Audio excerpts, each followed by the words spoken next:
60% of carbon emissions comes from energy, and this is a key area where we can focus on reducing emissions by using technology.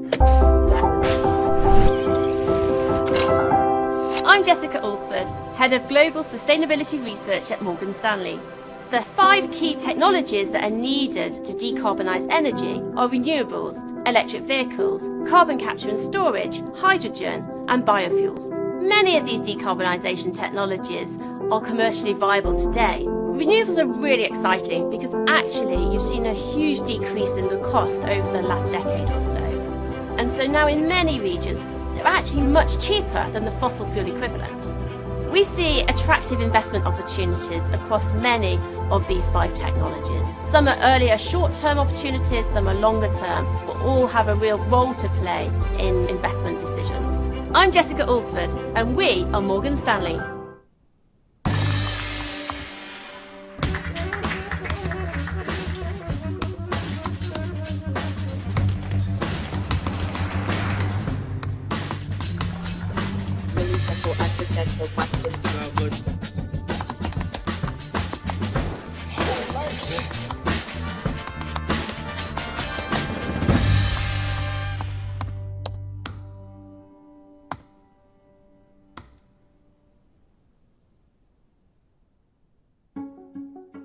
Welcome everyone, and thank you for joining us for our 7th episode of Netting Zero, a virtual event series on climate change, presented by the New York Times. I am Whitney Richardson, the International Events Manager for the Times, and I am so delighted to be here with you all, many of you joining in from all pockets of the world, to discuss today's topic on the intersection of technology, climate solutions, and public health. We'd also like to thank Morgan Stanley, today's sponsor, for bringing this event to life. If you're joining us for the first time, our goal is to bring solutions to the forefront of the climate discussion and to create a platform for a more informed and diverse conversation around climate action. This series will continue as we approach COP26 in November 2021, and the New York Times will host the Climate Hub, a 10-day hybrid event which we will host in Glasgow as well as digitally. The Climate Hub will be a destination for innovators, students, community members, business leaders, and others to discuss and debate scalable climate solutions.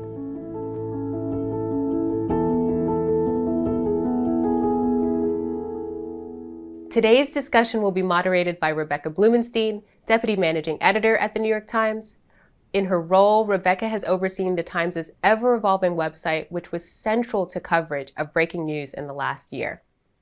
Before we jump into today's conversation, we wanted to introduce you to a very special artist, Maja Petric, who creates immersive installations combining light, sound, and cutting-edge technologies such as artificial intelligence to create a multi-sensory experience.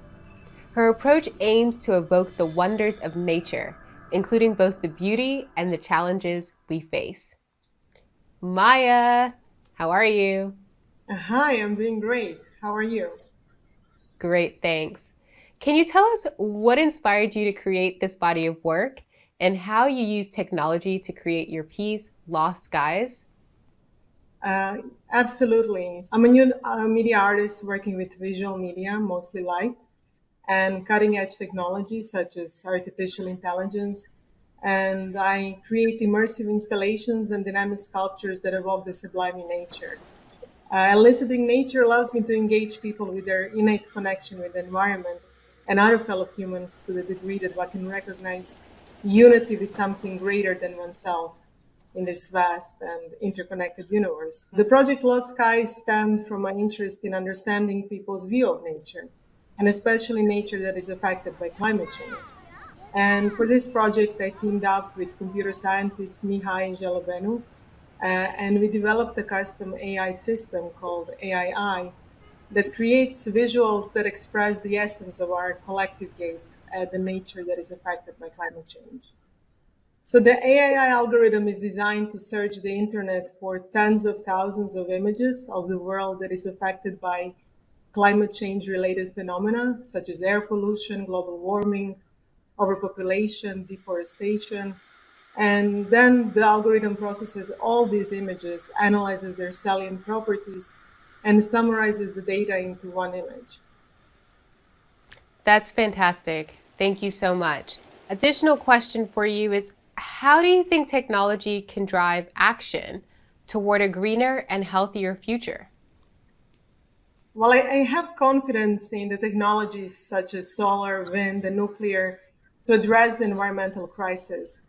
However, technology alone, I don't think it's enough. The success of preventing further climate change depends on how widely these solutions are implemented by people, which in turn hinges on public's perception of the issue.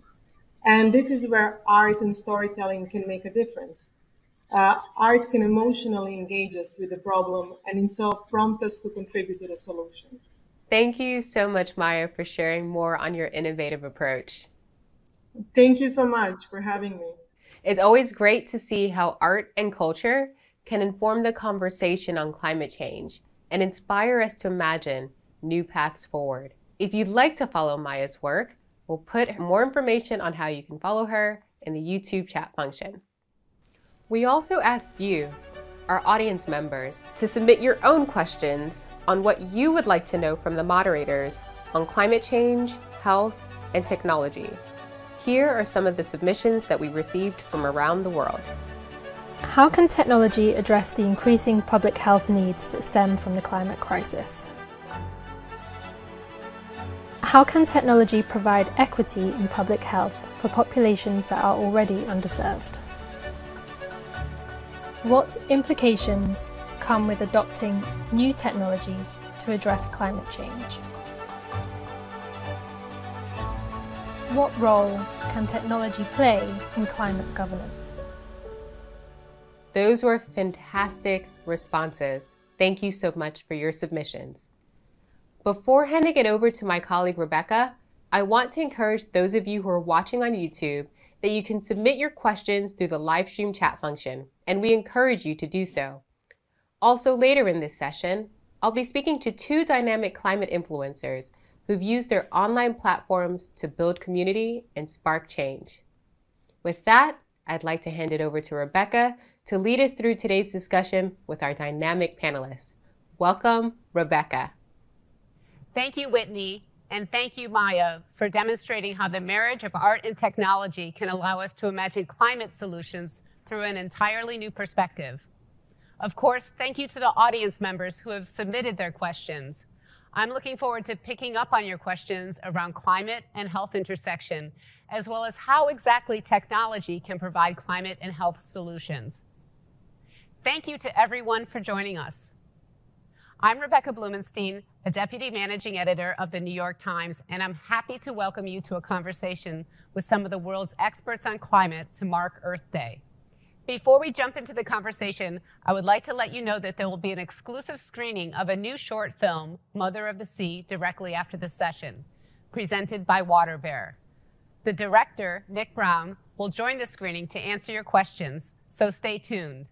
I'll now turn it over to Gonzalo Munoz, the high-level climate champion for COP25. Hello, Gonzalo. Thank you so much, Rebecca, and thank you, Maja, for Lost Skies. I think it's definitely a great example of how art and technology can connect us to the climate challenges. Gonzalo, before you set the scene and give your challenge, we have asked the audience, what worries you about changes in the environment and their impact on your health? Well, sure, Rebecca. For me, there has always been a relationship between my personal health, the health of the people around me, and the health of the environment in which we live. And I definitely think that this crisis that we're living today, the COVID-19 pandemic, has somehow reflected that and has been offering us the opportunity as human beings to connect those two aspects in a much stronger way. So I really hope that once we solve this pandemic, we will be understanding much more about the connection between a healthier environment in which we as human beings live in a healthier way. So thank you for asking me that. Thanks so much, Gonzalo. Now over to you for your challenge, which is especially relevant today being Earth Day. Well, thank you again. And of course, we all know that technology has allowed us to examine the challenges of climate change from fresh angles and therefore accelerate new solutions. And many of those solutions have the added benefit of improving public health while providing cleaner air, cleaner water, better food, and respect for diversity, among others. We know that measures to reduce carbon emissions in transport can improve air quality and reduce pollution, while carbon-friendly farming and agriculture can improve nutrition. So what is the role of technology in advancing our understanding of the intersection of climate and health? What scalable tech solutions are already in place? And are big tech missing vital opportunities within their portfolio of existing products and services? Also, how can we include just transition in every tech solution? Those are some of the questions I would like to hear from our team in terms of understanding the potential solutions for those challenges. Thanks so much, Gonzalo. I'd like to briefly introduce the speakers of the first segment of today's conversation, which I'm so excited about. Joining me are Rahaf Harfoush, the Executive Director of the Red Thread Institute of Digital Culture, and Dr. Cheryl Holder, Interim Associate Dean of Diversity, Equity, Inclusivity, and Community Initiatives at Herbert Wortham College of Medicine in Florida.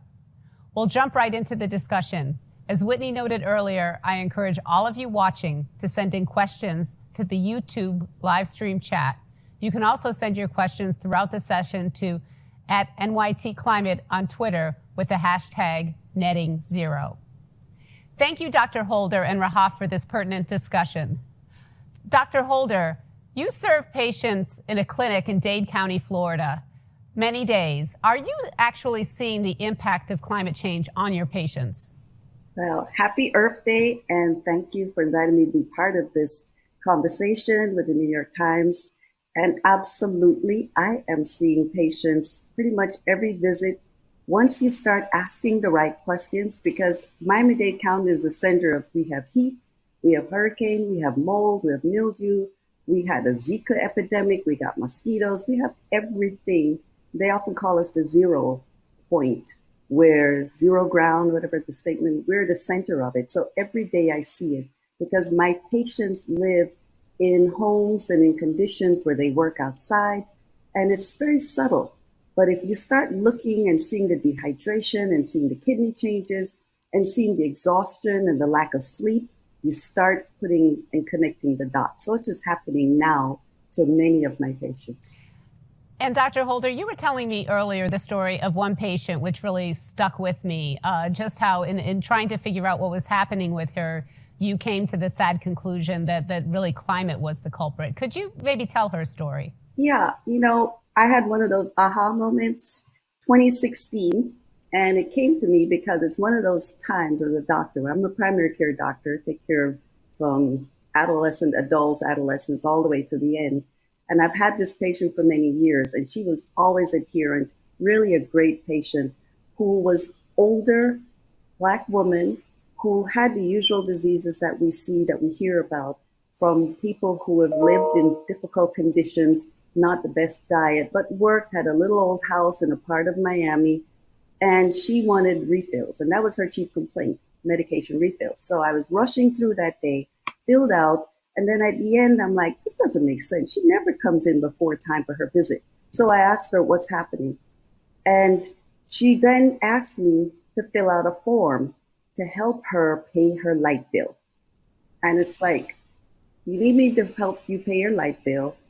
You're also getting refills early. This light bill says you gotta have some conditions that require you special equipment to get any help. What's happening? That's when she told me about the heat, which is worsening her breathing problems. She was running her AC. She couldn't keep the AC, and it wasn't even keeping her cool. And she just couldn't pay the light bill and do her medicines, which were running out further.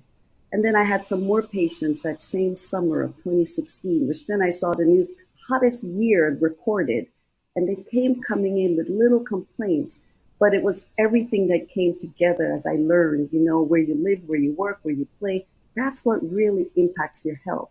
And for my patient who I call Anime was living in a condition out of her control, and she couldn't breathe and she couldn't pay her bills. And it had nothing to do with what she did, but it was our climate that was warming and changing.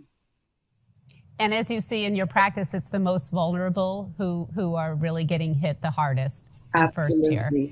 Yes, for so many reasons that comes from historical redlining and lack of education, lack of opportunities, end up in poor communities that are next to polluting highways and dumps and having less resources to make those changes. And so we see it primarily now, but I use it, as I tell everyone, yes, we have to make changes now, but use my patients' stories to help you realize that within a matter of time, it's going to be you.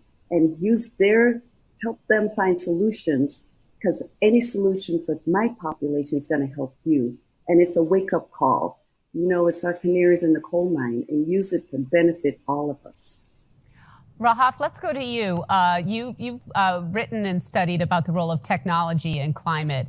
Will technology be something that ultimately provides the solution that Dr. Holder's talking about? I wish it was that simple. And thank you so much for having me. I'm delighted to be a part of this conversation. I think the reason why this issue is so complex and why it's so frustrating is that technology can solve problems, but it will certainly create a wide variety of other problems that we're already needing to deal with. I always say that technology is awesome and terrible at the same time, sometimes by the same company in the same day. And so we have to really look at it from a case-by-case basis. On one hand, technology has empowered people to take ownership of their health. It's allowed scientists to track data about climate change. It's allowed people to become more aware and more informed. So there's a lot of positives there. But on the negative, there is a tremendous electric and energy footprint of some of the tools that we are now using. There's the waste themselves of the devices that we are constantly needing to upgrade, not to mention the impact on our mental well-being, on our attention spans, on our eyes. And so I really think it is a case-by-case basis. I think there's a tremendous opportunity, but also a lot of dangers. I mean, what happens if we have a generation that is just going to think that retweeting some environmental fact is going to be enough and not actually willing to engage in some of the solutions that might require some very difficult choices? And you've actually written recently that during this pandemic, you're worried about just people being absolutely glued to their devices all the time, which does, as you say, have the net impact of really worsening the climate.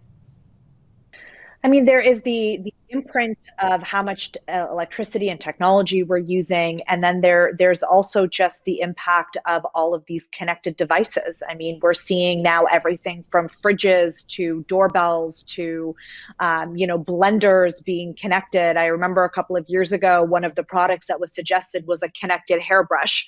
So you start to think about the amount of data that we're generating. You start to think about how much electricity it's using, and now especially with the rise of NFTs, and we're having this new type of innovation on the blockchain with cryptocurrencies, that is eating up a tremendous amount of power that I don't think many people are thinking about in terms of long-term viability.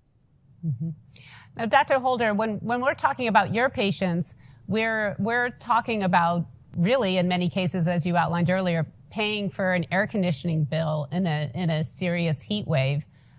Do you have hope that technology is going to help with that, or what is really going to help your patients? Well, I do have hope for technology, but what Rahaf talks about is very serious when I come from my community and I use the equity lens. Because when we encourage looking at what this community needs and lower resource communities, it's using technology, but you may have to give up some of the things that the richer people will think about, like the blender, absolutely. But how do we then bring the technology into the lower income communities where we can start giving the data back timely, so I can get some blood pressure checks and I can get the heat sensors in the area, which would then immediately tell my community, especially if you're pregnant, that we can't just automatically change our apartments, But if we can use some of that data to say the temperature is this, make sure you avoid dehydration, especially if you're pregnant, so I can decrease the low birth weight and decrease premature labor. So we're going to have to look at how do we center technology that it really benefits the group. Because if we help benefit lower income, it's going to be a low cost, very effective, highly efficient system that will then benefit the lower income and the people who are very much affected right now, and will help the others. Because we do need cooling in many of the cities and many of the apartments that my patients live in. They need some sort of cooling system.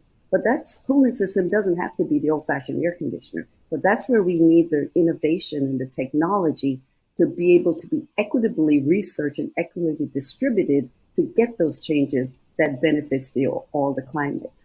And across the world, we are many small innovations technologically increasing farm yield, where most of the farms worldwide are done by women. So how do we get some of the technology to women farmers so they can increase the yield and decrease food waste? So technology has a great opportunity to help in the solutions if it's done equitably. And a lot of our needs are not just centered on what richer people decide that they want for toys. Rahaf, as we sit here on Earth Day, you mentioned before just retweeting a climate-friendly message, and a lot of people think that that's all they need to do. What would you say that people need to do to avoid this world of haves and have-nots that we seem to be experiencing? I think there's two very important things that we need to do, and I'm getting so fired up listening to Dr. Holder because I'm absolutely in agreement with her. The first thing that we have to do as consumers, if we have the privilege of having resources and income to spend, disposable income to spend, is to start following the money. Like, I really don't care anymore about what a company is posting on Instagram on Earth Day. I'm sure we're going to see the usual pictures of how much they love the planet, but it's really important that we as consumers become educated and empowered to follow the money. And what are they actually doing to support causes like the ones that Dr. Holder mentioned? And the second one is to broaden the education to sort of recognize that as a society, technology and all the technology that we're using is not good or bad. It is simply a reflection of what our society considers important at this point in time. And right now, we're not putting communities that are at risk at the center of technology decisions. We're not putting equity at the center of technology decisions. We're not putting justice, equality, transparency, sustainability, none of those are being baked into the technology. Instead, we treat them as afterthoughts, which is why we're running into so many problems. So I would say there's almost two questions that we need to be asking ourselves. The first is, are the companies that I'm supporting, are they genuinely more than just greenwashing? Are they genuinely making real, tangible investments to improve some of the problems that technology is creating and to improve some of the impact that they're having on our very fragile ecosystem and our precious natural resources? And two, what kind of future do I want to live in? What kind of values do I want my technology to have? And then how can I make purchasing decisions with companies that are aligned to that vision? If we continue to prioritize the bottom line, if we continue to treat the planet as an unlimited sort of playground where there's never going to be any consequences, then we're only going to see more of the same. And I say that because we also have to realize that this what's happening with the climate, the urgency has been around for a while.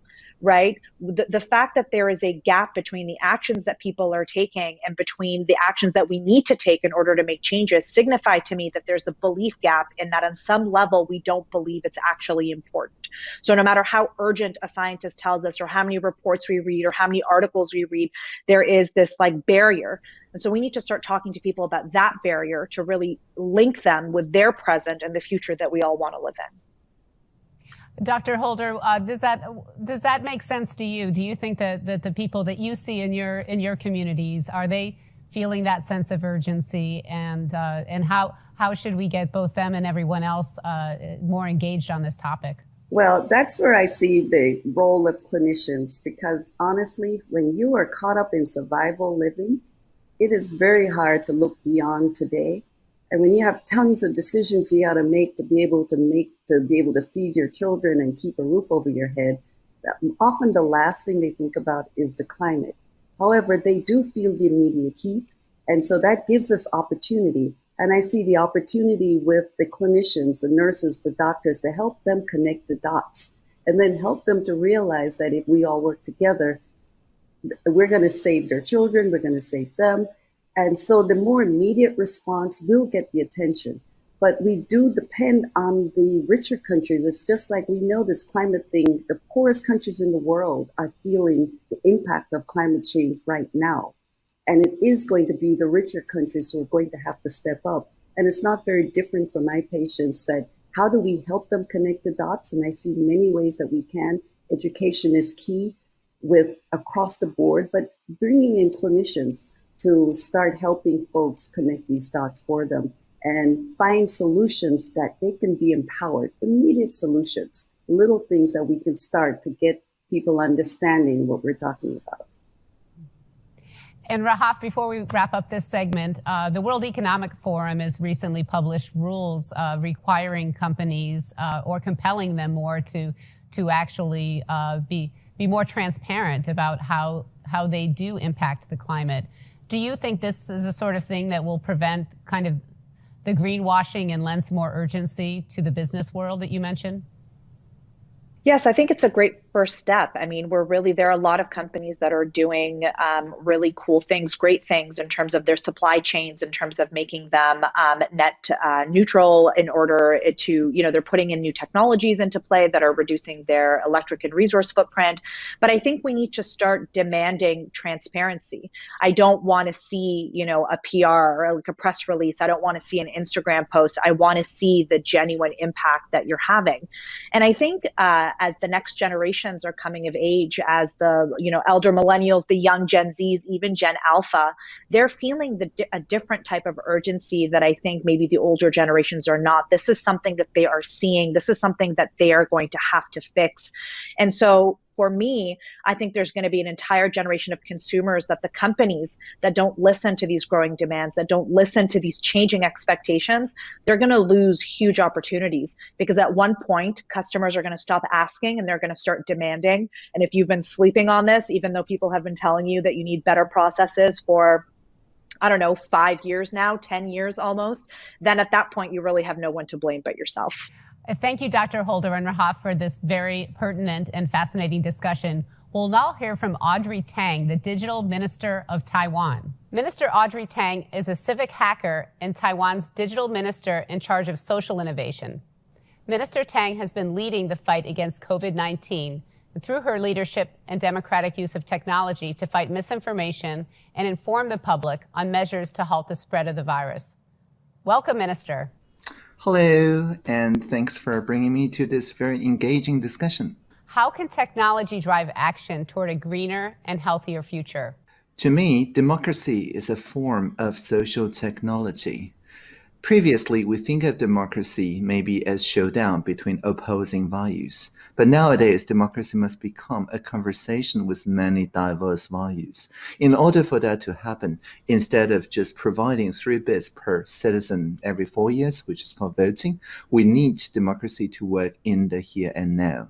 In Taiwan, the counter-pandemic efforts succeeded without lockdown, simply because anyone can just pick up their phone and call 192 to the toll-free number, almost guaranteed to be picked up immediately. And any of the suggestions, for example, last April, there was a young boy who called saying, "You're rational mask, and all I get is pink medical mask. All the boys on my class have blue ones." And then immediately 24 hours afterward, at the 2 p.m. daily press conference, all the medical officers were pink, and the health minister even said Pink Panther was his childhood hero. And immediately this gender mainstream work reached all corners of society, or the fashion brands colored pink for quite a few weeks and so on. And suddenly mask becomes something of a fashion item that massively increased the adoption rate for the PPE use. So this kind of responding in the here and now, democracy as a form of social technology, I think is essential to promote this all of society response. How can we apply the lessons learned during this pandemic to deploy a democratic, participatory, and inclusive technological solution that addresses the climate and health challenges of the future? One of the most important lessons that the pandemic taught us is that if the citizens understand the science behind it, then everybody can co-create on innovative approaches to help fighting the pandemic. If, on the other hand, the government impose lockdown, takedown, shutdown, top-down orders without explaining the science to the people, then people may obey for a while, but very soon fatigue sets in, and there's no meaningful behavior change toward the common good. So I would argue, like in Taiwan, we don't teach media literacy or digital literacy or data literacy anymore in our K-12. We teach instead data and media competence, meaning that because we have broadband as a human right, anyone is a producer of narratives of media. Anyone, even as young as a middle schooler, can fact check the 3 presidential candidates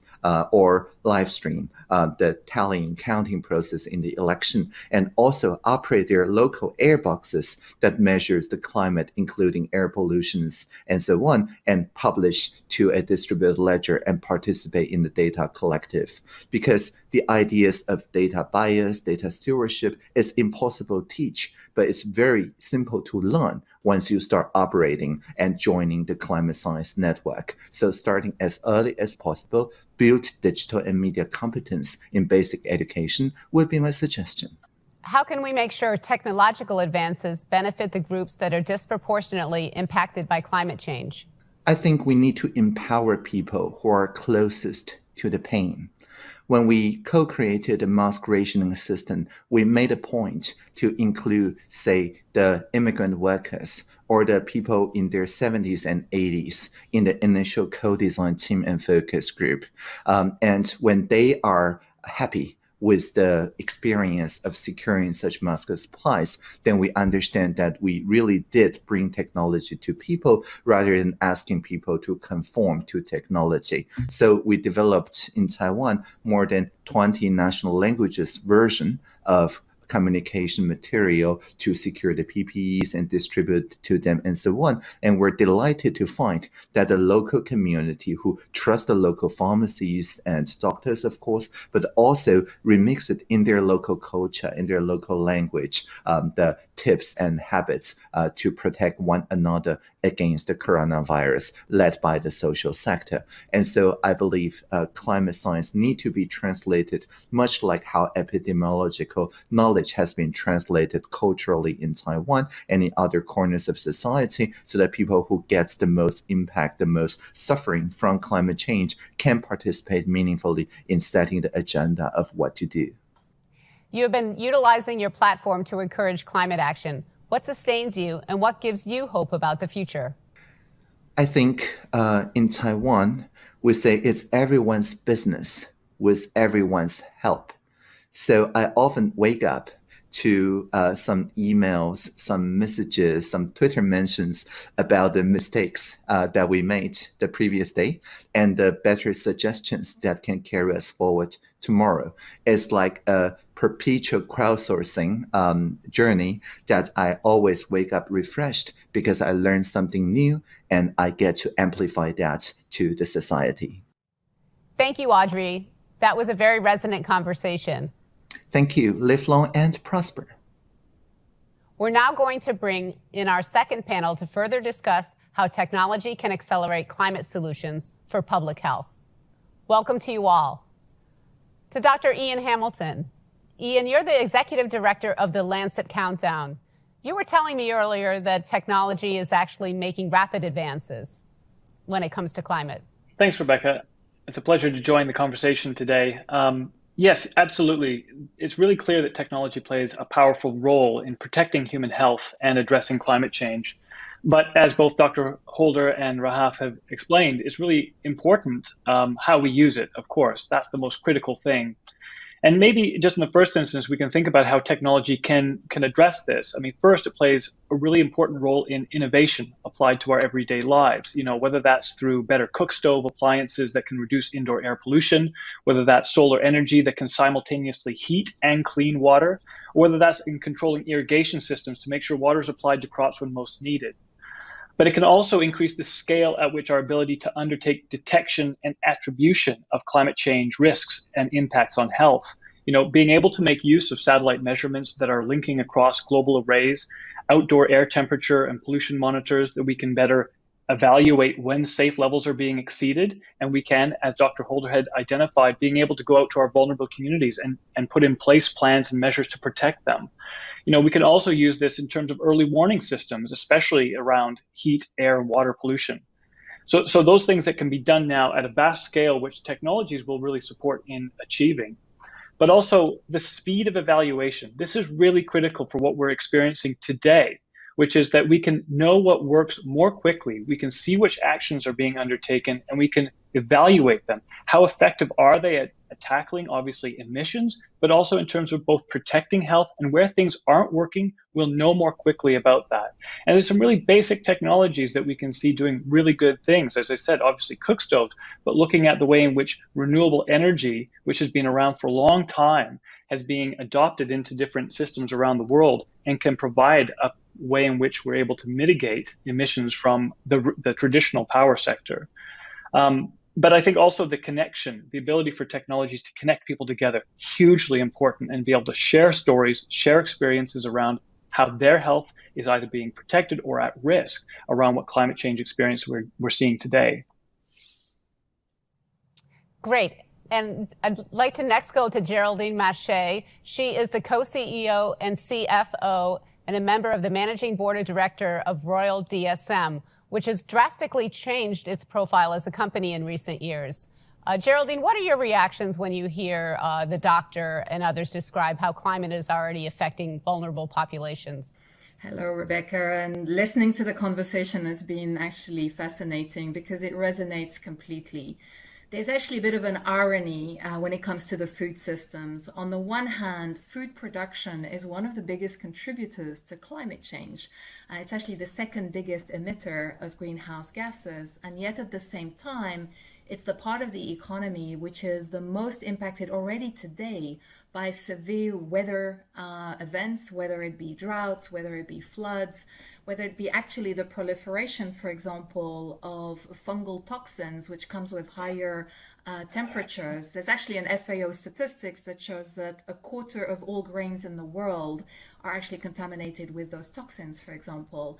And this is impacting the most vulnerable populations because in some geographies, there's not enough testing going on to know that they're there and to actually do something about it. So fully resonates and highly relevant to the food space as well. And I'd now like to introduce Dr. Darío Gil. Darío is a Senior Vice President and Director of IBM Research and Chair of the COVID-19 High Performance Computing Consortium. Doctor, what are your initial impressions of what you've heard? What it speaks to me is of the urgency of science. And one of the things, perhaps the most crucial thing that we can apply technology for in this context is to accelerate the rate of discovery of new materials, of some of the challenges we're confronting with climate change. And if you look, I'll draw the parallel for a minute to the pandemic. If we had developed a vaccine taking the average amount of time that historically would have taken, we would be waiting 14 years. And because we had access to past investments in R&D, and in this specific case, the mRNA technology, that process got compressed from 14 years to less than a year. I think we need to do the same in the context of climate change and sustainability, is to take what normally would have taken us 20 or 30 years to do, how can we do it in 10 or in 5? And for that, we got to bring technology communities of discovery to bear, how we partner with one another to solve problems. But that is the most important thing. When we don't know the full answers of how to solve a problem, we need to discover those answers. The scientific method is the best method humans have created to discover answers we don't know.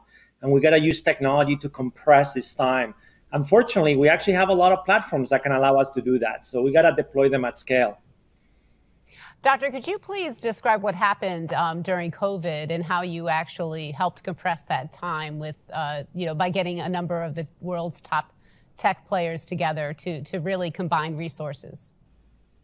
Yeah, the idea was straightforward, which is if you want to perform discovery and know things faster, you can use the world of simulation, the world of high performance computing to do virtual experiments, right? So instead of having to do everything by hand, we can use computers to do these kind of simulations.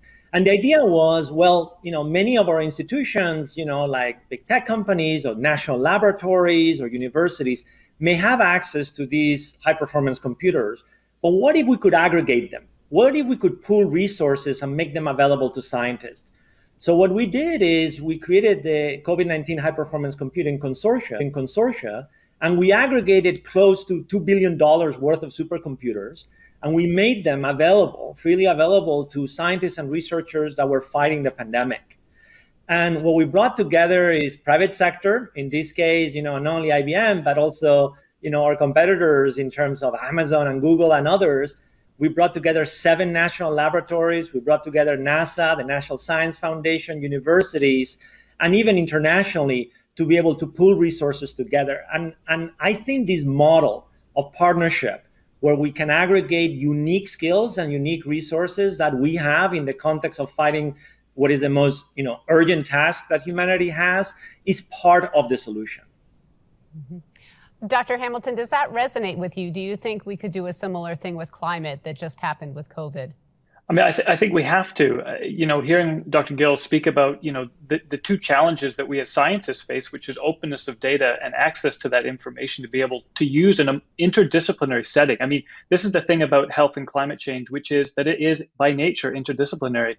And that means that the traditional access routes by which, we as scientists have gained information is really just, we have to put that aside and we have to go to new models. And I think what's being described here is really critical. We're 38 leading academic organizations around the world tracking changes. We need to bring that forward so that we're able to see emerging signals and we can develop programs that can protect health on what we're seeing today, not 2 years ago. We have to be able to accelerate the science as being described. And can you just help us take a step back and look at the big emitters of around the world? It's fossil fuels, and then we're going to talk to Geraldine in a moment about food, but we really need to get more concrete, faster action from the biggest emitters. That they're the top priority, right? That's right. Globally, over 70% of all CO2 emissions are coming from fossil fuels. And that's largely coming from electricity generation and transport, and then agricultural land use, but obviously also industry and buildings. A lot of what we're consuming in our everyday lives is a part of that. It's really critical for us to be able to adapt technologies that have been around for quite some time. When we talk about renewables, wind, solar PV, solar thermal, geothermal, these are low emission, and they can really play an important role here. The UK, for example, on Easter Monday, over 60% of all the electricity produced on that day came from wind and solar PV. I mean, that's an incredible feat, which we see in the UK accelerating very quickly. Other countries around the world have an opportunity that we can't miss, and that is to leapfrog where electricity systems are, still emerging, and those which already have established ones, to make that transition very quickly. They're less costly, and they don't have embedded the environmental and health damages that will be around for quite some time. It's really important for us to be able to make use of what we have already available, but accelerated. So your message here on Earth Day is that these alternate technologies actually are ready for prime time. Tried, tested, and true. Absolutely. Geraldine, you work at a company that specializes in the food supply chain, which many are surprised, at least I was surprised to learn, is the number 2 emitter around the world. Could you describe what you think are the most promising ways to reduce that? I know a lot of attention has been focused on methane in particular and the meat supply. Yeah, absolutely. So there are a number of areas that can be looked at. Firstly, there is the whole way of doing agriculture. Topsoil vegetation is key to capturing actually carbon dioxide out of the atmosphere, and therefore areas such as regenerative agriculture is really essential. And it's also very important that we put a value on carbon, because then farmers who change their agricultural practices can benefit and actually earn more from doing the right thing. So that's one big area. The other one is indeed methane. Methane is actually a lot more potent than CO2 in the atmosphere, and one of the biggest sources of methane is animals burping. About 20% of methane comes from livestock. Now, a lot of companies, but also countries, have started to look at that as one of the low-hanging fruits, actually, of where we can address greenhouse gas. There are technologies already today where you can change the diet, particularly of cows, and that reduces their burps by 30 to 40%. And a country like New Zealand, for instance, has already set a target to reduce enteric methane, which is this methane, going forward. And these are the kind of areas where technology and innovation can be scaled fast. And actually the conversion is a lot easier maybe than things like changing an energy mix, where they requires a lot of infrastructure investment. Here it's actually quite easy to implement. It just takes a bit more coordination. And we spoke earlier with the doctor about the dilemma of the haves and have-nots. What is your position on the alternate meat movement and really a backlash that has emerged by, you know, how can rich companies basically be telling poorer countries not to eat meat? Yeah, this is a very interesting topic. So what we're seeing is that the big debates around the sustainability of food production varies massively between regions. So in some more wealthy, mature regions, there is potentially an overconsumption of animal-based foods. And there, the emergence and the growth of plant-based diets can be very helpful from a climate point of view, certainly to balance out. Now, in other geographies, the real issue is hunger, is malnutrition.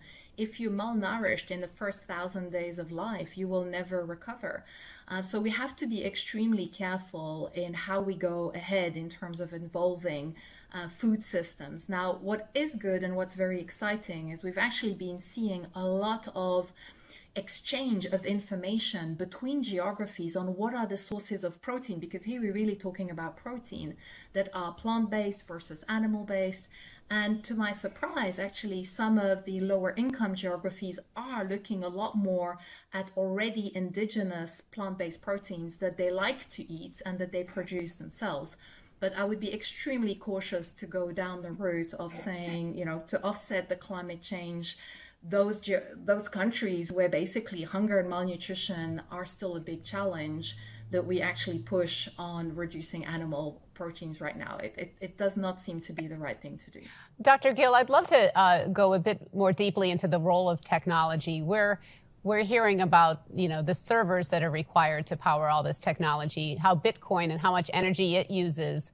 Are we at risk of actually sliding back in terms of the need for emitting industries? And what role can tech play as a solution to tech?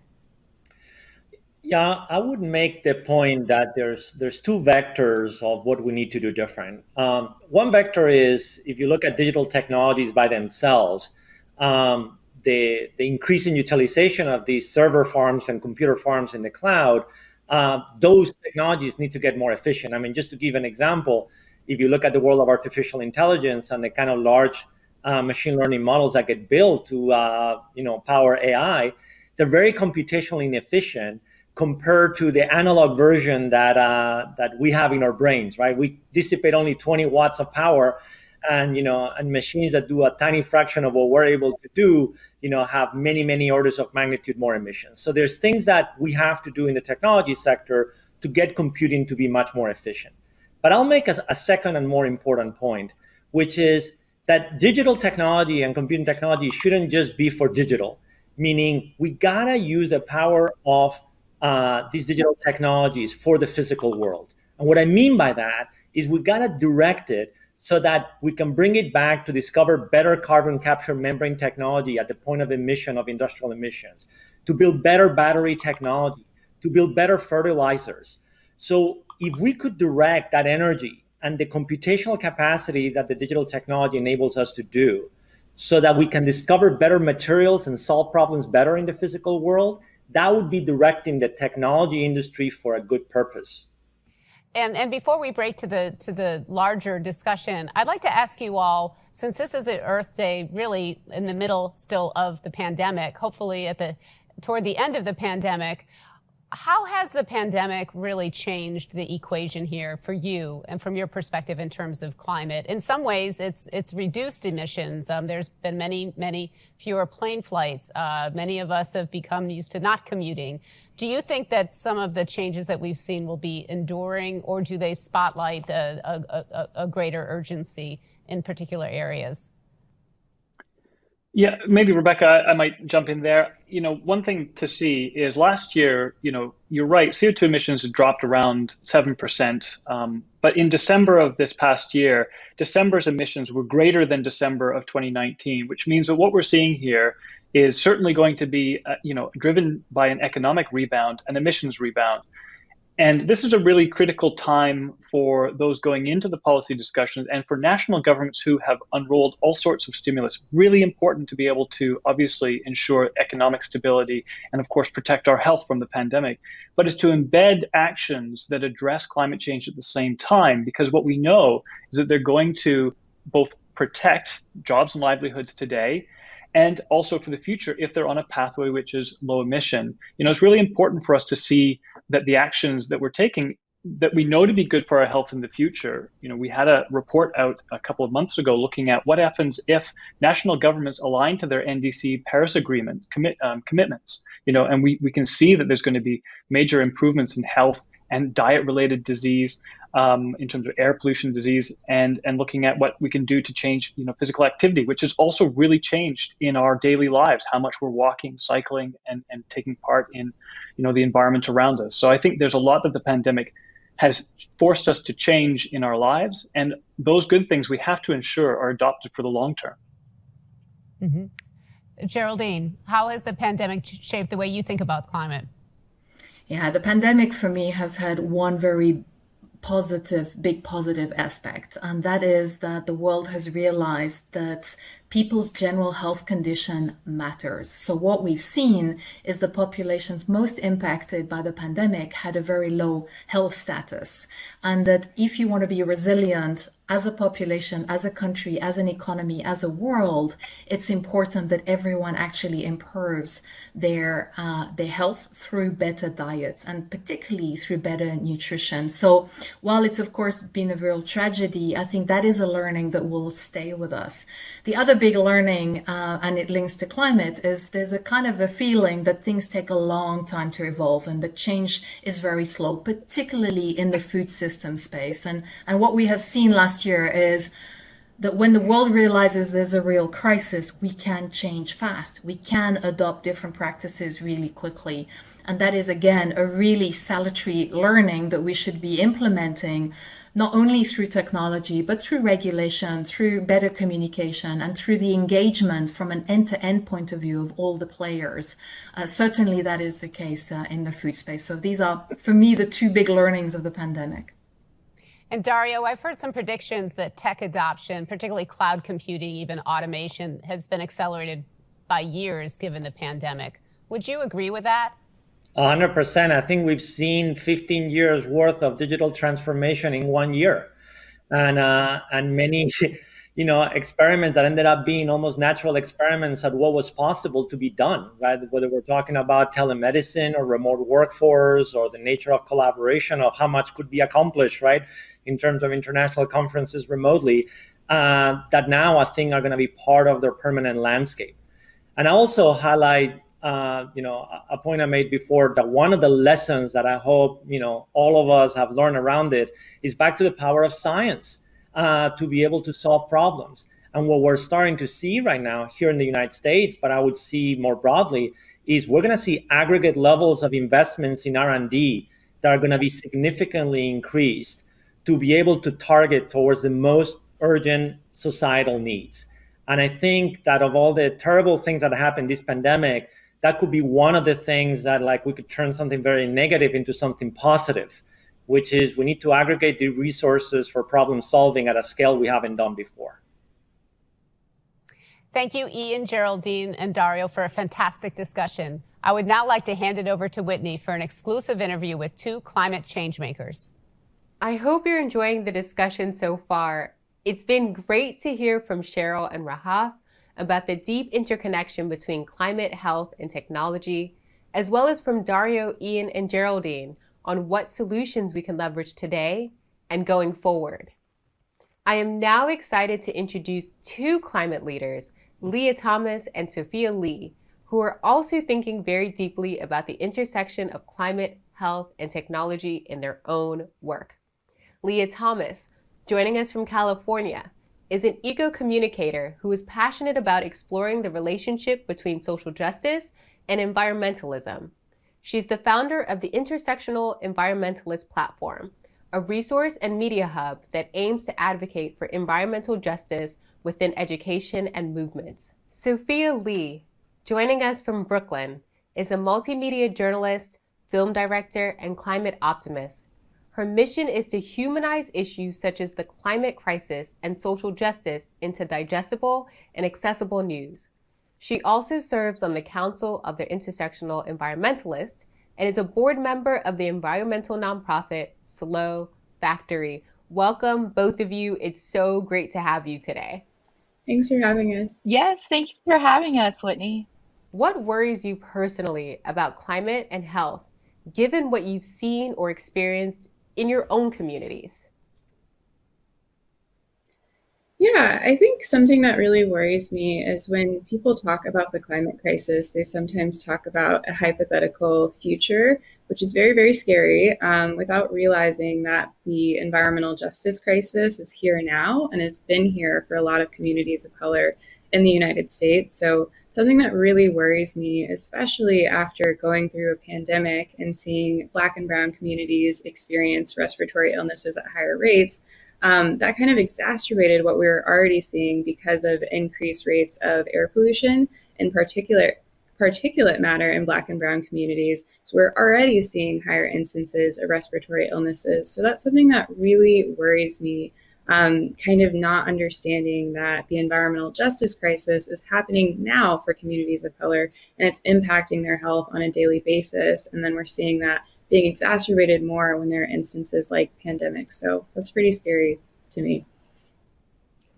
Sophia, what are your thoughts on this? Yeah, 100%. To go off with what Leah was saying is also when we separate the pandemics, when we separate the COVID pandemic with the climate crisis, the COVID pandemic is a dress rehearsal for the climate crisis. It's a byproduct of a lack of biodiversity. It's like everyone thinks that COVID is a pandemic, but COVID is just one part of the climate crisis. And as Leah was saying, like Harvard did a study in April, and if you're in a more vulnerable community, a high poverty rate community, like for example, in our backyard, the Bronx is the highest poverty borough in New York, and they had the highest amount of COVID rates, but also the highest rates of COVID mortality that directly coincided with the pollution rates that is happening in the Bronx. So what I'm hearing from you both is that this isn't an issue that we have to worry about 10 years from now, 20 years from now. This is something in the immediate, something that we need to pay attention to right now. Would you say that technology also has the potential to accelerate systemic change?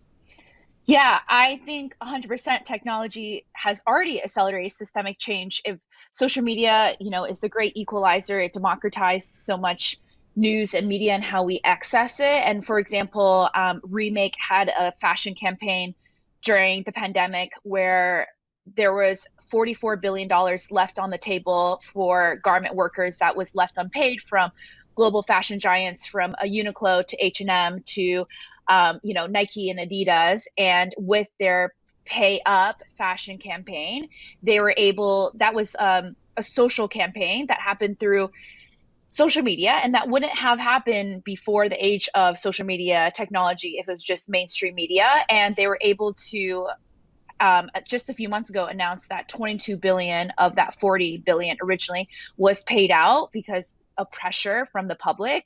And that just in itself shows how technology is already addressing systemic change that we would have never had access to in the first place. Leah, are you seeing similar trends from where you're seated in California? Yeah, I completely agree. I think sometimes people don't understand, the impact that social media can have. But in my opinion, even though I have a background in environmental science, what's the use if it's not accessible, especially to the communities that are currently experiencing environmental injustices at higher rates? They should have access to the information because they might not know. They might think that certain things are just normal occurrences or that it's normal to have landfills in their neighborhood, but they might not know that that's a systemic issue. But with intersectional environmentalists in particular, there is kind of a void in environmental justice information being really accessible. So when we started intersectional environmentalists, there were a lot of people who didn't really understand those connections between social justice and environmentalism. And by arming them with that information, we saw a lot of people start talking about intersectionality, intersectional environmentalists, environmental justice, demanding that their curriculums change. That's something that we've seen with a lot of college students who are advocating for the inclusion of environmental justice in their classrooms, which has been really amazing to see.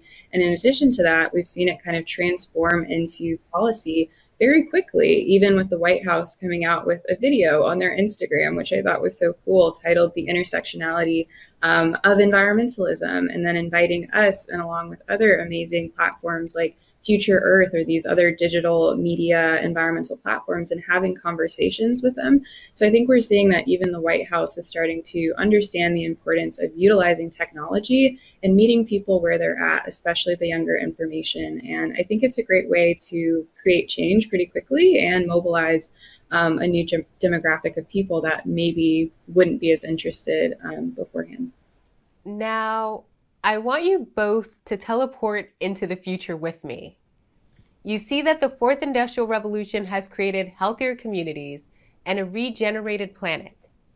How do you think technology helped us get there and stay there? Sophia, I'll start with you first. Wow, welcome to the future. It looks so bright and I'm so excited for this future. I don't even think it would be called the Industrial Revolution, first off, because the name in itself doesn't promote the most sustainable future. But I think technology helped us get here by going hand in hand. Like, I think what we forget is that we already have all the solutions that exist for a climate positive future, nature-based solutions being the number one. And I thought it was so funny when Elon Musk put out a $100 million competition for the best carbon capture technology. And someone on Twitter was like, oh, congratulations to whoever invents forests, because forests, trees, algae, like nature is the best carbon capture technology we have. And I think what technology will do will just help us scale what nature-based solutions have already done for us. So if we're planting trees, if we're doing landscape restoration, technology, AI, they'll be able to monitor it, scale it, help us understand the impacts of it right now. Like even with like drones and things like that, that technology will just assist nature-based technology. Technology won't be the ultimate solution, but I think it will help us push us there to where we need to be in this beautiful, bright future. Sophia, I love your future. I want to go there right now. Leah, what does your future look like?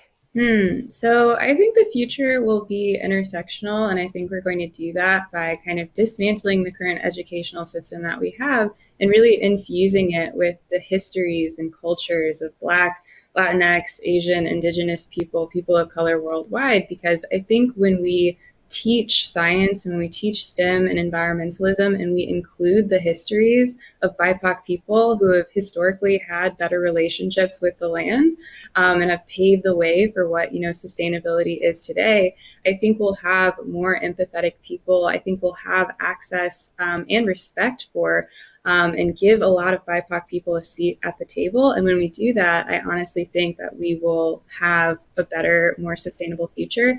So I don't know. I'm really excited about just the ways that we can rework the current environmental science educational program to include the narratives of so many people of color, because I think they'll bring us closer to more climate solutions. And I'm really excited for that. And also just kind of understanding the relationship between social justice and environmentalism, and that you can't separate the two. And when we do that, I think we'll have an even better, more sustainable, more intersectional future. So, final question from me for the both of you. We've just slowly started to come out of a pandemic that has upended the world as we know it, everyday life. What lessons are you taking out of the past year on how we should be treating each other as well as the planet? That's such a great question. I don't know. I think something that I didn't expect during the pandemic is just being able to find community. Like there are currently 300,000 people that are community members of Intersectional Environmentalists, a platform that grew during the pandemic. And initially before that, I think there were a lot of people who identified as kind of lonely eco kids or lonely eco adults that really cared about environmental justice but didn't know how to find that community. So being able to find that community, and then not only that, see that community be able to influence policy, just realizing, whoa, there are a lot of people out there. So I'm really excited just about the in real life, like kind of in person mobilizing that can happen, and how we can shift some of that momentum that we've seen online to unite all those lonely eco kids so we can be a no longer lonely eco community and really push for some environmental justice change in the real world. So I wasn't expecting that, but it was really, really amazing to see just the ways that people, regardless of the circumstances, are able to come together and mobilize through grassroots efforts. And yeah, it was really cool. Leah, I love the idea that you've developed community out of this moment. Sophia, would love to hear from you about what you're taking away from the past year. Yeah, I think there are so many lessons learned during this past year. And one of them being is that I think before the pandemic, everyone said human behavior is so hard to change when it comes to the climate crisis. And we saw just in a matter of few weeks, human behavior is so easy to change. We just don't mentally want to do it. And so it's not the barriers of systems in place that are stopping us from consuming less or using less fossil fuels or changing capitalism. It's our own will. And I think that that's one of the biggest lessons I want to continue, is understanding that we have way more autonomy and political will than we ever thought when it comes to the climate crisis. And everyone says, I'm just one person, what difference can I make? But I think through this past year, we saw a one person can make a huge amount of difference, whether it's for good or bad, just looking at our political party from last year to this year. Well, lucky for all of us, there are two of you doing the important work. I urge you all out there to check out the work of Sophia and Leah and what they're up to. And I will hand it back over to Rebecca Blumenstein, who will bring the speakers back to our virtual stage. Thank you to Whitney, Leah, and Sophia for such an inspiring interview. Now that we have our full panel of speakers back together, I would like to take this time to reflect on what each speaker has said and continue the discussion. Dr. Holder, you heard some talk about this common consortium that Darío created in the time of pandemic, really bringing together all sorts of computing tech companies to tackle the challenge. Do you see promise in that, and do you see any precedent for such a solution? Absolutely. I mean, when I was listening to Darío's comments, it reminded me back in the 80s to 90s when I think of HIV pandemic and the epidemic at that time, and what it took to get 30 years to take us from dying patients to almost a cure, but we definitely where you don't have to get infected or you won't. We can stop transmission. And that was a collaboration of activists, government, scientists, community, everyone spoke up and we worked together. And it was the political will worldwide, the funding to the support to help the patients. And we also then use an equity lens, which is what saved so many of my patients' lives with HIV, that for the first time they got housing, they got transportation, they got mental health support. They got substance abuse under a whole program in the US. And in other parts of the world, we brought medication. I remember in 2005, we had to scale up in 2005 to get the world medication. So we have precedents with HIV. We can do this again in less time, just like we said with the vaccine, political will to take that vaccine in 1 year, political will in dollars, and centering in what all of us needs. And that's what the coronavirus has done. Because you can't not immunize rich people and leave the poor people out and think you're going to get out of this pandemic. So equity has become important and understood, we hope. And so this is an opportunity for us to really move forward rapidly. And certainly equity is an issue that has become so apparent during the pandemic as well, when you look at the toll, both in the United States and elsewhere in the world. Absolutely. It's the same people. And that's what I fear will happen if we don't move now. But our patients are telling us so much that can be done, because even energy efficiency, as you heard about, have we centered some of our poor people's energy efficiency needs and not let anime have that bill, we would have been far ahead, decreasing fossil fuel use, being more efficient, finding a lot of this technology that we're now just accelerating.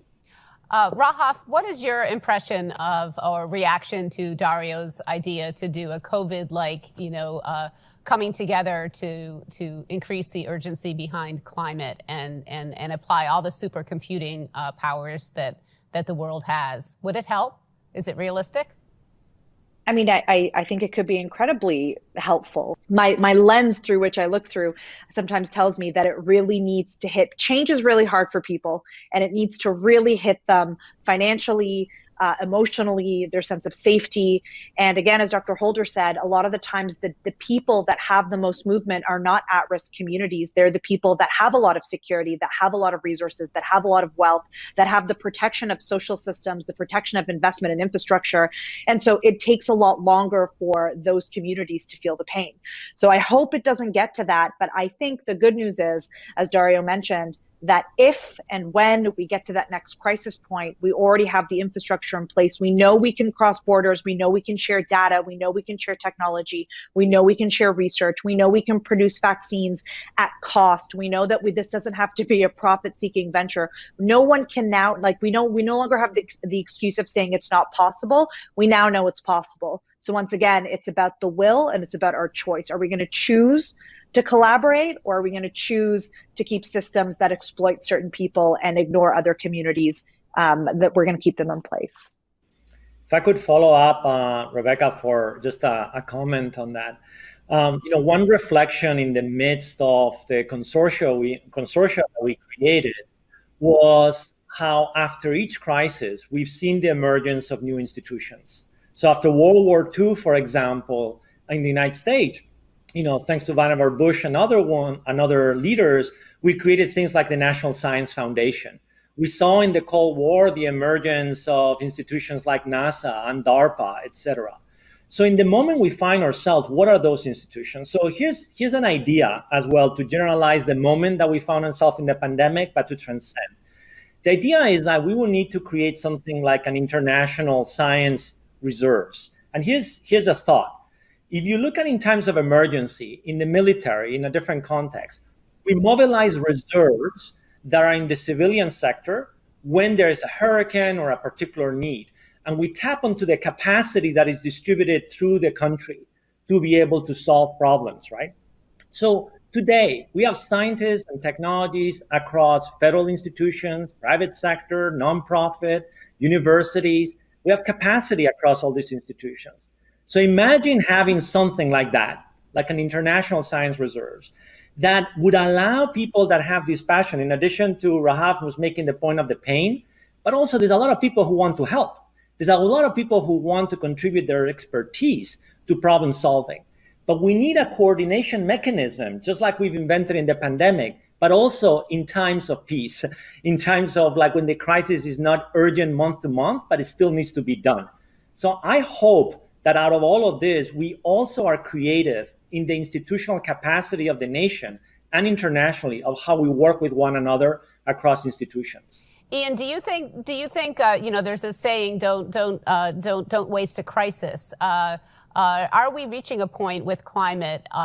This is before we get to your concluding remarks, panelists. But are we reaching a point in the UK, 60% renewables, where post-pandemic, do you think climate is becoming enough of an urgent crisis that we're going to see the sort of mobilization that Darío and others are talking about?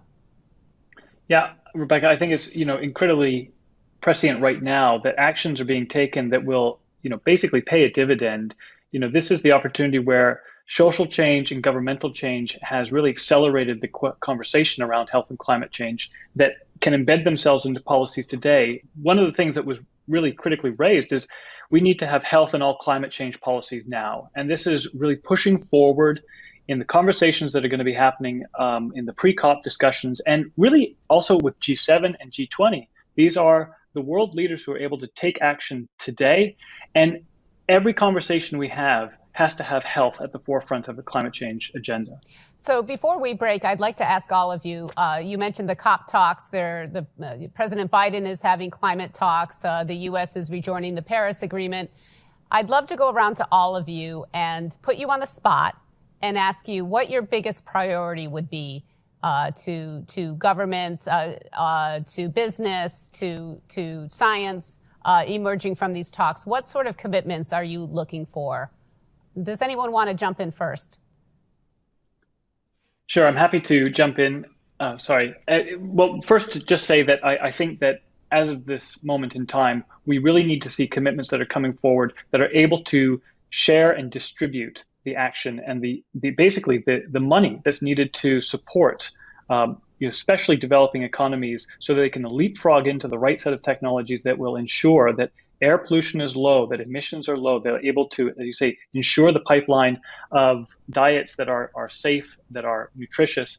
And these are things that, in the coming talks, it's going to have to be big commitments about where we're spending that money to support livelihoods all around the world, and not just those economies that have resilience already. Mm-hmm. Mm-hmm.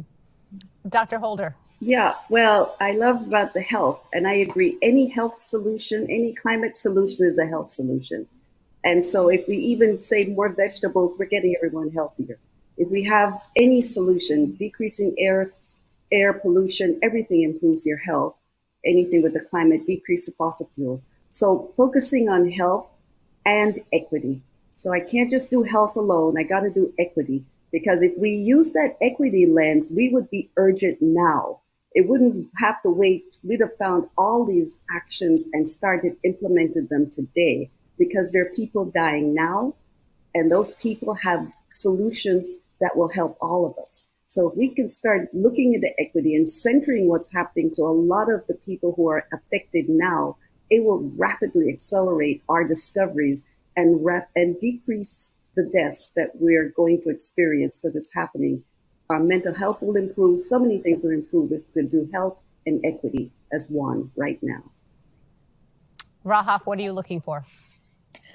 I'm looking for some forward thinking from a systems perspective on the crises that are going to be at the horizon sort of next, which are climate refugees, food shortages, the destabilization of food systems. So for me, I think we're going to expect, and we're going to start seeing a lot more people being moved, leaving their homes, trying to find more secure sources of food. And as we've seen in the last couple of years, without even climate issues, but from political issues, countries on a global level are sort of struggling with what to do.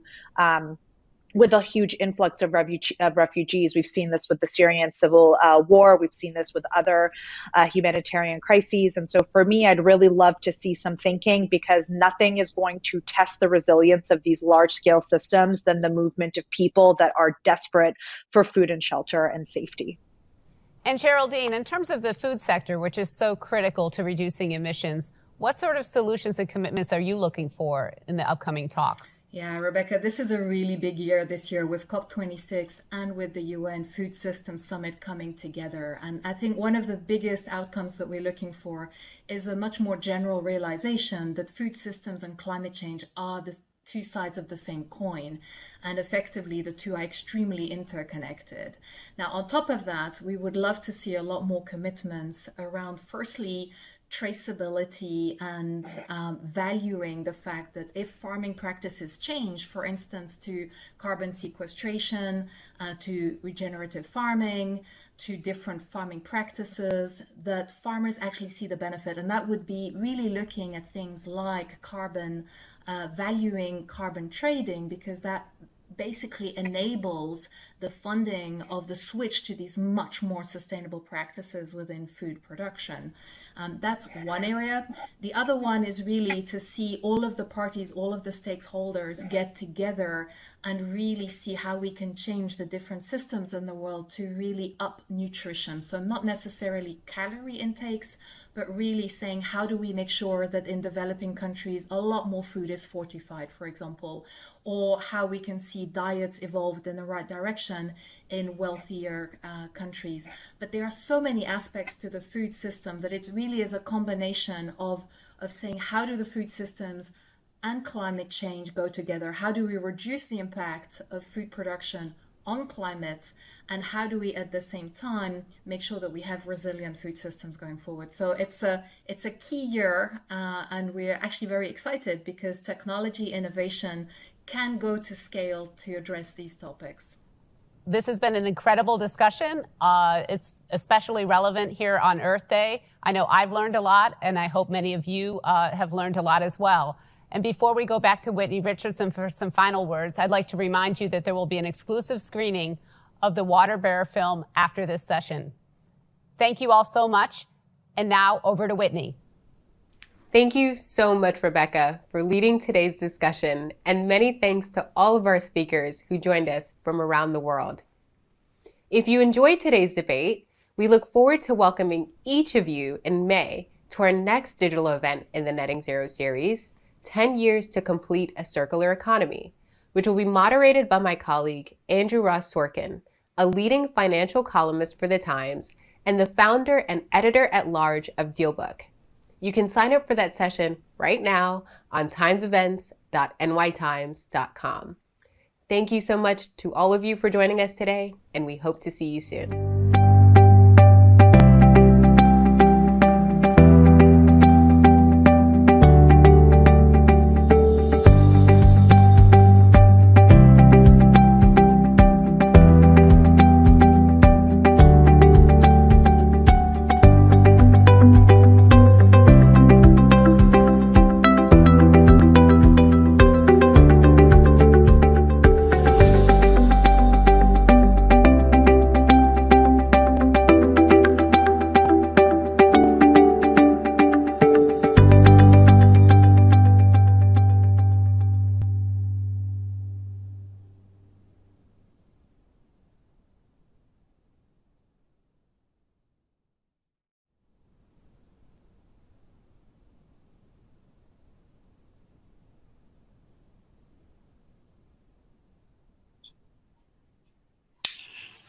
Well, thanks for watching Technology, Climate Solutions, and Public Health, everybody, and welcome to a special feature this afternoon.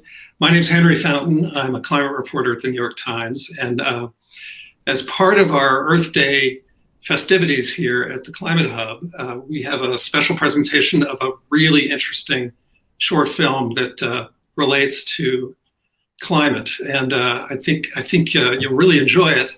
I also want to say, is also as part of what's going on on Earth Day this day is, as you might be aware, there's a big summit meeting of 40 countries, started by organized by the administration of Joe Biden, and the Biden administration itself has announced really ambitious goals for reducing carbon emissions over the next decade. We're following it all at NewYorkTimes.com, so check out that as the day goes along. And I want to remind everybody that we have the filmmakers here. His name is Nicholas Brown. And Nicholas is an award-winning filmmaker whose focus has really been on the environment and climate change for quite a long time. He's worked both in the United States and in Europe. And among other people, people you'd be familiar with that he's worked with on the issue of climate are Sir David Attenborough and Tom Brokaw. His most recent series is for PBS. It's currently showing. It's called H2O, the Molecule That Made Us. Really worth checking out. So I'll have Nicholas talk about the film a little bit and introduce it. And then we'll come back for questions from you. And I want to remind you, if you do have questions about the film or about the issue of climate, just put them in the YouTube chat and we'll try to get to them after the film. So Nicholas. Thank you, Henry. Well, welcome. We have, hopefully it's a treat for you all, the film Mother of the Sea. It's just literally been finished a couple of days ago. And it's made for the Water Bear Network. If you haven't checked out the Water Bear Network, waterbear.com, that's a fantastic place to see short form content and long form content about the environment.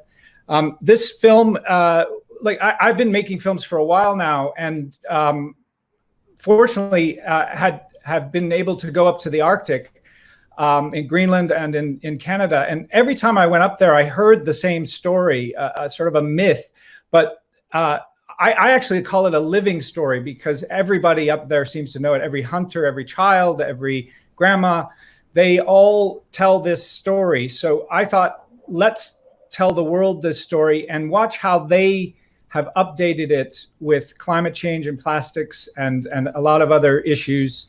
But mainly, hopefully the film will shine a light on what is happening to the Arctic and the Arctic cultures, because I think that they are the ones who are, their environment is changing about twice the speed as ours. So I think, Henry, if it's okay, we'll watch the film and then take questions. So if you have any questions, please do put them in the YouTube link. And so we roll the film.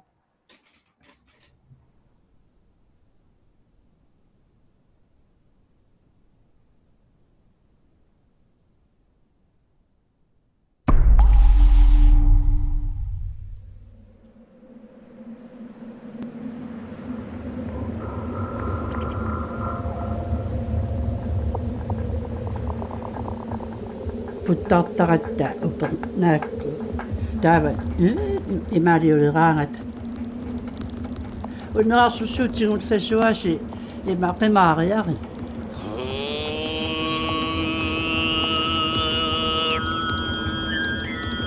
ersimisarparput ilaasaleqquyangasaraat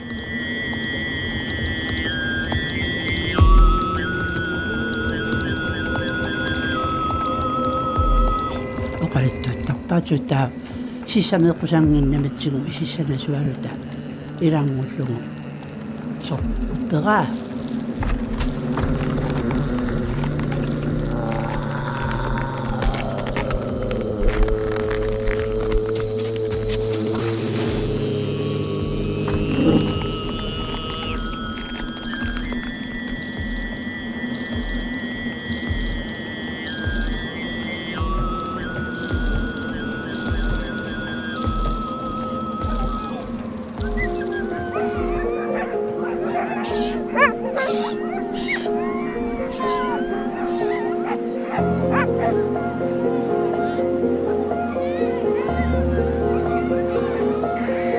Suma'arnaaninguna tusarnikuusara oqaluttuangua una arnaq uinisimangam timmiakulummi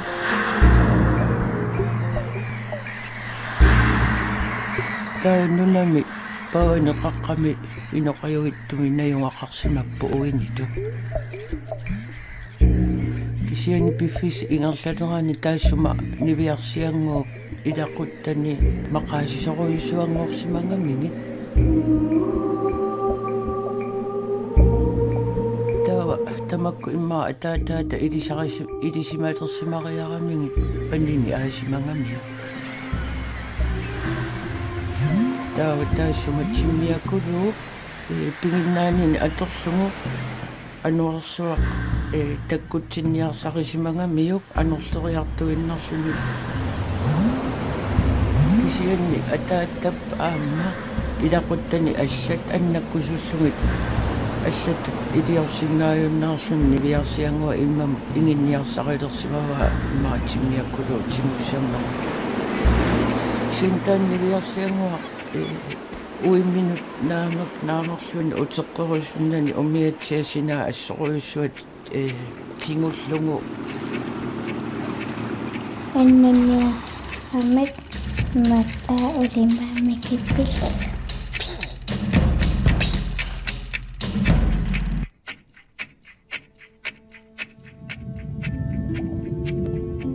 таасай оомасунгорлут аффеқ наннер пуисси аалисаккат qasус umasu assingingit pingorfungisimavai lautanni viarsiangua taskivisimao immanaqqani иллаарсиннаасимасарсимангила нуянгуан таамаалиорсиннаасарсимангила инуақангиннами ималун ассақангиннами тиккуттарсимагам нуяан тамаккуа умасунгуи таамааммангоорна ангаккут торниллут имманаққалиартарту иллаариарторлу таа тасса ангаккуп пиарлугит аниатиттарсимаваа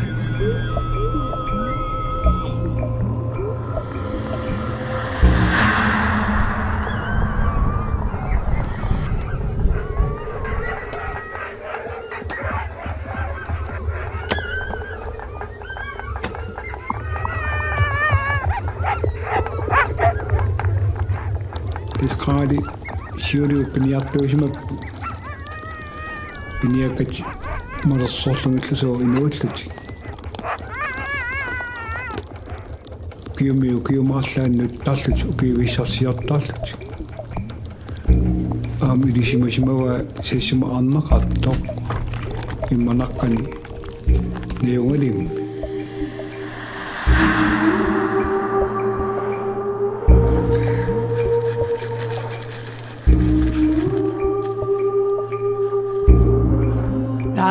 Lungattusarnaaqqisaartaalu oqaluttualuussууsangaluarput suqutigiinginnermut aima pigiliunnami ufornaila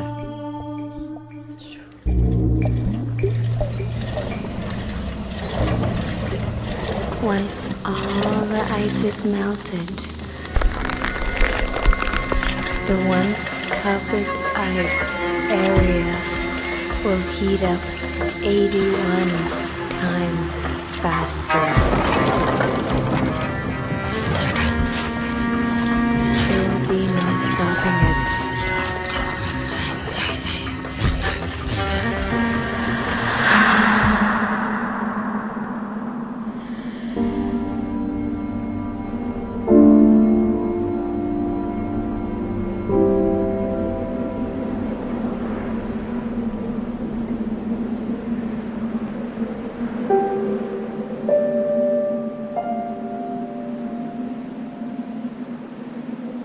Tornilluni ornittarsimavaa sassuma arnaa ornittarsimavaa malingorlungu neriorsortarsimassuaam pingittornani inuit pingortitamut uumasunullu ataqqinninnissaani ikiorniarlungit angakkup taava nuyaanut pilluni uumasungui ataasiakkaarlugu piaruyortittarsimavai neriorsuuttaat pingortitamut ataqqilluaqqissaarnissaminnik inuit nunamiut taamaalillutinngoo pisaqaqqittartarpu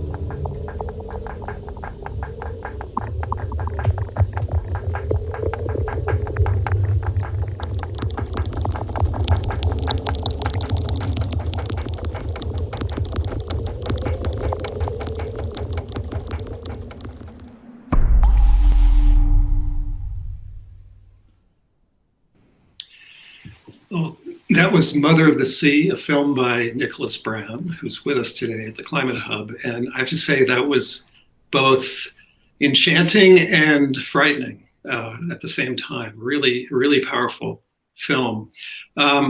Before we get to questions which are coming in, I just wanted to ask Nicholas, tell us a little bit about how this came about. I know this community, Umanak, I believe it's pronounced, is on the west coast of Greenland, fairly far north above the Arctic Circle. It feels from the film that you spent a lot of time there. Tell us about how this came about.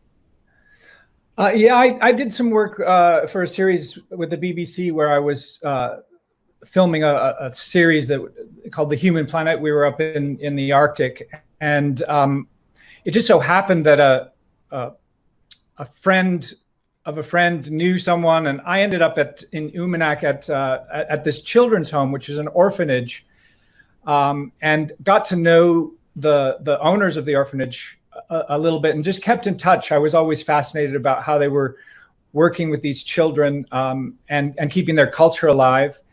And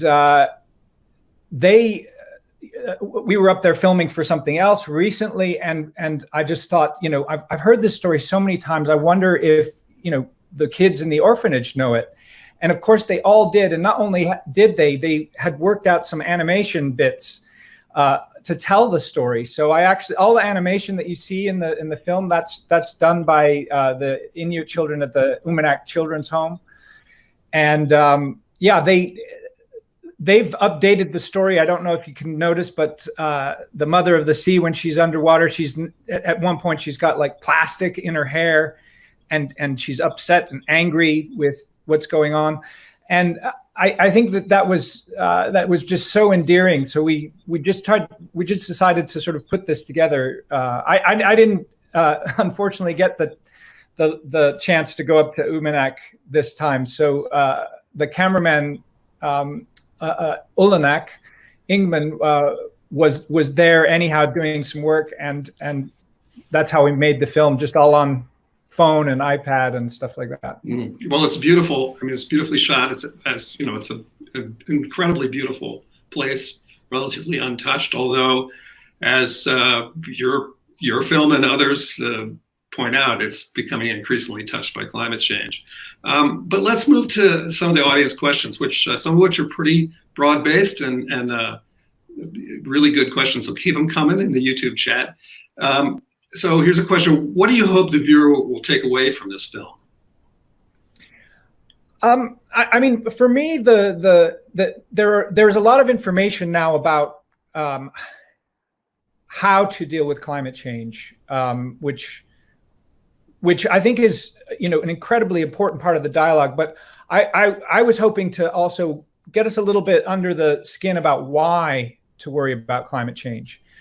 And I think these living stories, they represent cultural traditions and ways of thinking. I love the way the Inuit see nature and see that all the creatures that are living in the sea, they are, they're the fingers of a human. There's a trans, we are all animals, right? So there's human animals and non-human animals, and we're all sharing this planet. And in their culture, the respect they have is that of family or connection, almost as if the animals are just humans in another dimension. And I think these insights and ways of seeing nature different than perhaps our own are really valuable. So I hope that people can appreciate that, that Inuit way of seeing nature. And I find it enchanting, amongst other things. Yeah, you're talking about storytelling essentially, and storytelling differs from culture to culture. And one of the things about this is, obviously this is an old story, as you say, everybody knew it, everybody knows it up there. But it seems to be evolving in an era of climate change. Putting plastic in the animation. It's stories evolve over time.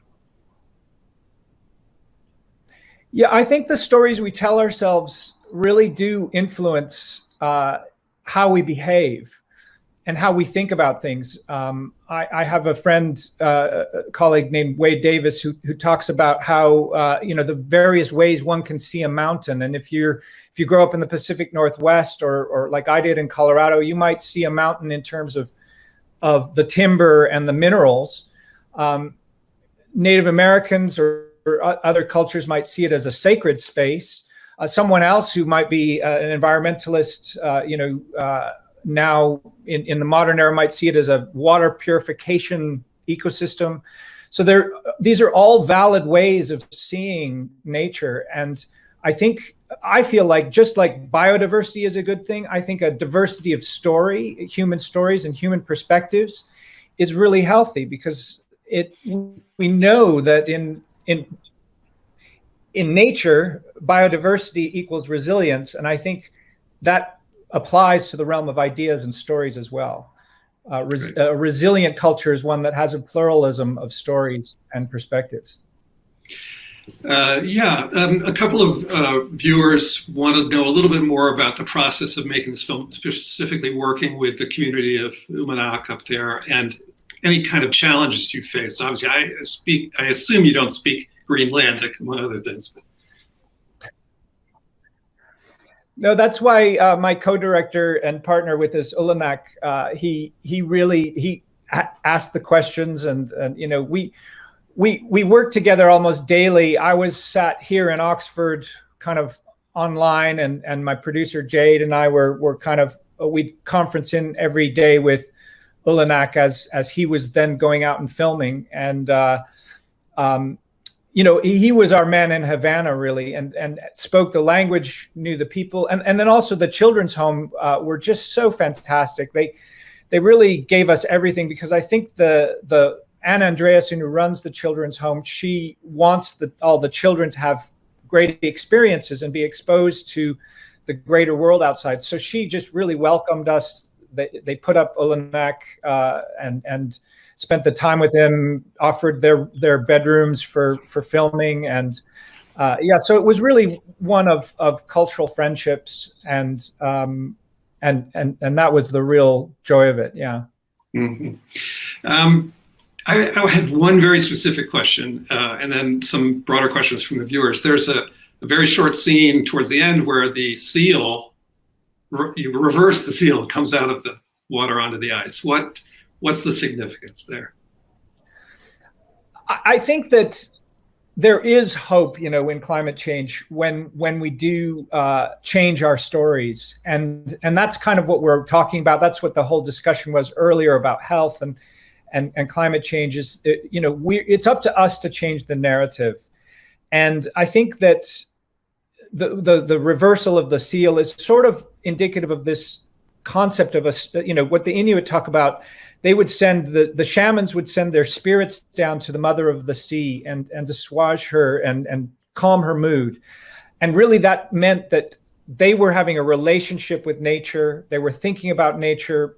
They were meditating upon it and thinking, what's the right thing to do here? That was culturally inbuilt, respect and reverence for nature. And I think that that moment in the film is representative of the idea that if we collectively do care about nature deep in our hearts, and this is where I was getting to about the why to as opposed to the how to, part of that care and inbuilt love that we all share for our planet, hopefully can change the narrative and can reverse some of the effects that we've seen.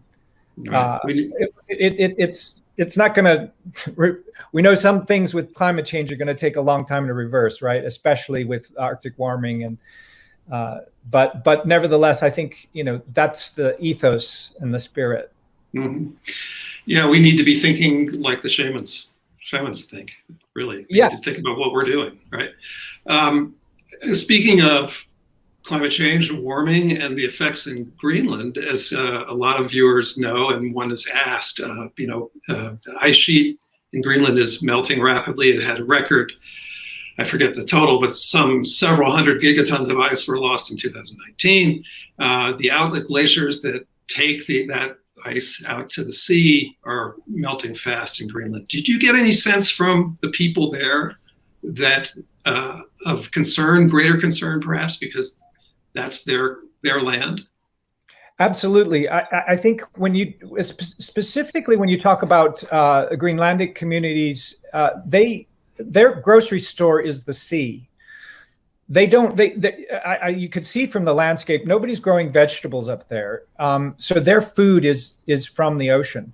And especially in winter, that's the time when you go out on the sea ice and you fish and you hunt, much like polar bears do, and much like many creatures are dependent on that sea ice. And we know that since 1981, the Snow and Ice Data Research Center shows a very steady linear decline of sea ice, such that I think by 2035, there will be no summer sea ice, which really impacts the habitat for all the animals up there. And it really impacts the way of life for many of the people who make their living, literally their food source is from the sea ice. They depend on that. And so when we were filming, just as an indicator, it was midwinter, it was -40, but there was no sea ice. The sea ice had not formed yet. And that was extremely late. They were all really worried. It started to form during the time we were filming, and then a big storm sort of blew it all out. And so people were struggling, and I think it's a real issue. Their way of life is going to be one of the casualties very soon. Let's take a step back a little bit. And I'm a writer. I'm a science writer. You're a filmmaker. We both deal with climate change a lot. What's the role of the filmmaker in educating people about climate change and helping the fight against climate change? Well, it's a great question, and I definitely early on in my career, I thought my role was to, just inform and try to, even sort of, I don't know, it was an evolution of just like, here are the facts and the technocratic facts and so forth. And so understand the science, which I think is absolutely crucial. I found that in recent years, I've been increasingly with those kinds of communications speaking to my bubble. And with films like this or discussions like this, I'm hoping to broaden the cultural landscape and move out of so much of the technocratic discussions and more into, I mean, it seems odd to say it, but these are sort of somewhat spiritual discussions about why we care. And I'm hoping that we can broaden our group. I'm hoping we can speak to many communities, indigenous communities, communities around the world, faith communities,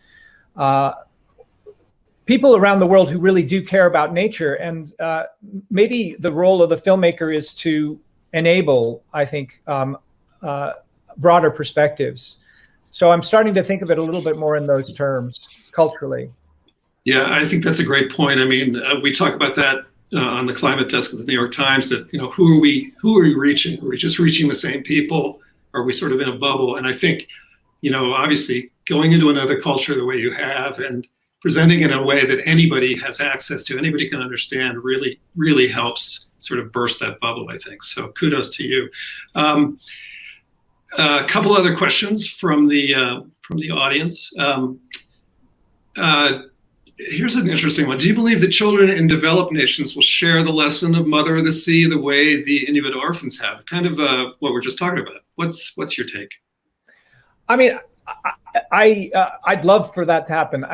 Stories like these are sticky for a reason. I think they speak to, I heard a storyteller once that that some of these stories speak to deep inside of you.